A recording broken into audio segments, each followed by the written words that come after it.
Tom knew each other, and they had played a couple of times together at Paul's house, got together. And then Tommy approached me fixing his car. I was singing actually in my garage, and he said, "Geez, why don't you come down and join us?" And I did, and after about a month and a half in Paul's room at his house. Yeah, what we did was we started writing original songs immediately. Right away. Recorded or played a couple Eric Clapton songs. Yeah, we did. Yeah. But basically what we did was we put together a couple of songs, and from there we recorded them on a small Tascam deck, and we thought they sounded pretty good, so we sort of took off from there. We kept playing and writing material over the years, and we got together with Buzz and with Joey. And yeah, they came. Buzzy came in about Buzzy came in about 5 years ago, 6 years ago, yeah. and Joey came in about 7. I had waited for Joey to come. Actually, we had some other keyboardists, and I had played with Joe a long time ago, and was dying to get him to come into the band. We knew each other forever and played together a lot, and I knew he was a great keyboardist. And when we finally got that together, we started rehearsing.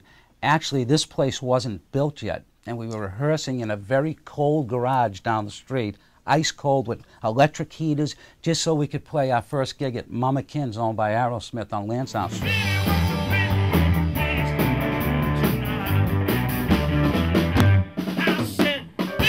What we're most passionate about is that we're doing original music, and it's very hard to have a song that you write that actually stands up to top band songs, and you put it next to it and you say, you know what, that stands up. And we've had very good, I mean, people have responded tremendously to us. We've played out at Mama Kin's a couple of times with younger bands that were supposed to be the headliners. We go on first, and the crowd screaming for us to stay on.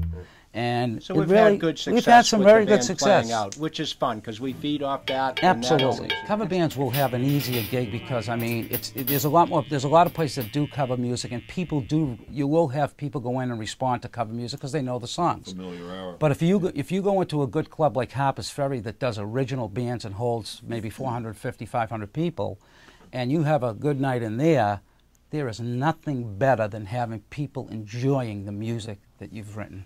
Nothing better. The music's the product that we sell, and it's Absolutely. our own. I mean, again, we could play a Coldplay song, all that, but I did that when I was young. I've done there, been there, done that. We've all done that. We're experienced enough to know that original material is where it's at, and you know, that's what Carmen said we're passionate about, is the original material. Tell me, did I even try? You know.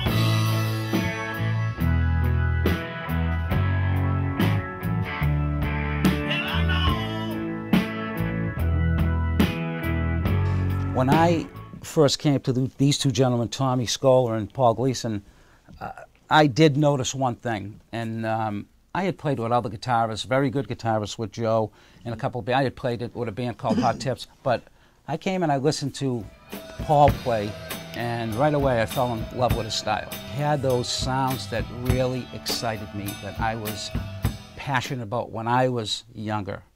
And I'm a pretty good rhythm guitarist, and I lead sing, I think, a good lead singer also, and that really brought us together as a threesome. And Tom was really getting into the bass at the time, and he has come along, geez, it's unbelievable in the last few years. And then just adding the flavor of Joe was just, with that B3, it was just like magic. And we just started to fall together, and we could feel it happening. And then we had another drummer who was good, but we brought Buzzy in, and he brought dynamics to the band, and he just made it, he was the machine that drove the band, and it really has turned into something special. I'm in love with it. I'm in love with it. I have my wife, my kids, but I am in love with music.